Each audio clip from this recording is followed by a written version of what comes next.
नमस्कार मित्रों, जय श्री राम, राधे राधे।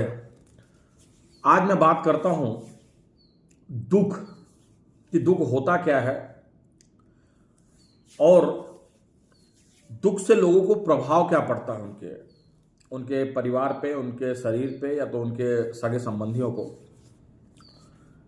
एक प्रश्न है, क्या दूसरे का दुख दूर करने के लिए क्या हमको भगवान से प्रार्थना करना चाहिए या हम प्रार्थना कर सकते हैं क्या? एक बार सुनिएगा जरा। क्या दूसरों का दुख दूर करने के लिए हमें अपने इष्ट देव भगवान से प्रार्थना करना चाहिए कि नहीं करना चाहिए? देखिए, दूसरों का दुख दूर करने के लिए हमें भगवान से प्रार्थना करना चाहिए, बशर्ते यहां पर हमको एक दोष लगता है। क्या हमको अपने प्रभु पर भरोसा नहीं है? क्या भगवान दयालु नहीं है? क्या भगवान उसका कष्ट नहीं देख रहे हैं? देखिए, भगवान उनका कष्ट देख रहे हैं और भगवान से ज्यादा आप उनका कष्ट नहीं देख पा रहे हैं, परंतु फिर भी वो कष्ट के हकदार क्यों बनते हैं? अगर मैं बात करता हूं तो जरा सोचिए कि मंदिर के सामने इतने भिखारी बैठते हैं जिसकी कोई लिमिट नहीं, और यदि आप मंदिर जाते हैं तो कभी भी आपके हाथ से उन भिखारियों के लिए 100 या 200 का नोट क्यों नहीं निकलता? बोले 5 रुपए, 2 रुपए, 1 रुपए ही क्यों देते हैं आप? जरा गौर से सुनिएगा।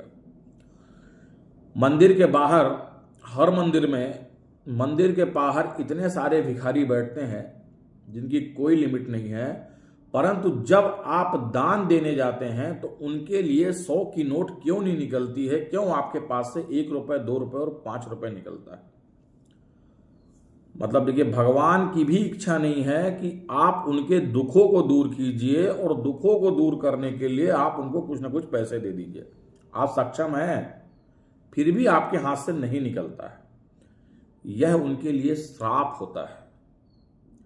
देखिए, होता क्या है, किसी ना किसी जन्म में पैसों को लेकर उनके पास में इतना घमंड था जिसका कोई लिमिट नहीं।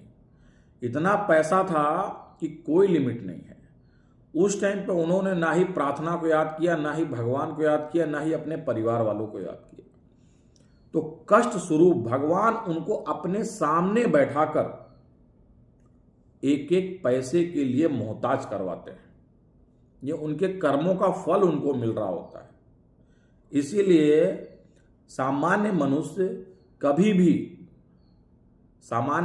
कभी भी किसी को दान के स्वरूप में, अगर मंदिर के सामने भिखारी है तो उसको 100, 200, 500 या 1000 रुपए नहीं दे सकते हैं, क्योंकि उनका मन ही नहीं करेगा उनको देखने के लिए। वो मात्र 2 रुपए, 5 रुपए, 10 रुपए तक ही सीमित रहेंगे। बोले तो क्या है, आपसे ज्यादा भगवान दयालु होते हैं।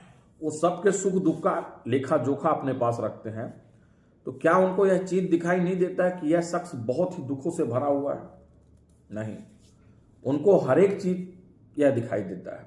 परंतु यदि हम भगवान से यह प्रार्थना करते हैं कि हे प्रभु, आप इनके दुखों को दूर कर लीजिए, तो आप भगवान के ऊपर क्वेश्चन मार्क लगा रहे हैं। मतलब आप इतने दयालु हो गए कि आप भगवान से उनके लिए प्रार्थना कर रहे हैं, जो कि ये गति भगवान ने ही उनको रुई है। यानी अगर मैं बात करता हूं तो आप प्रार्थना इतना ही कीजिए कि हे प्रभु, हमारे कर्म ठीक रहे, हमसे किसी जाने अनजाने में हमारे द्वारा किसी का कुछ अनहित ना हो जाए।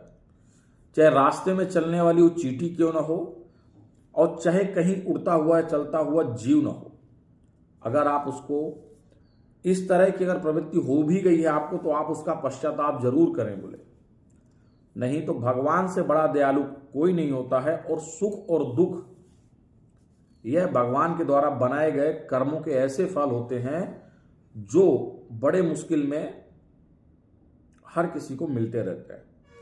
कभी किसी को दुख मिलता है तो कभी किसी को सुख मिलता है।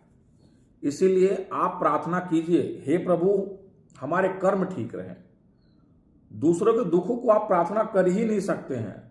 आपके पास ना ही उतना समर्थ है, ना ही उतनी क्षमता है, क्योंकि दुखों को दूर करने के लिए आप सक्षम नहीं हैं। आप सिर्फ सोच सकते हैं और प्रभु से प्रार्थना कर सकते हैं, परंतु वह भी एक दोष है, क्योंकि आप प्रभु के ऊपर क्वेश्चन मार्क लगा रहे हैं कि हे भगवान, इनको इतना दुख है, आप इनको इनके दुखों से दूर कीजिए। तो क्या प्रभु उनको देख नहीं रहे? क्या देख रहे हैं।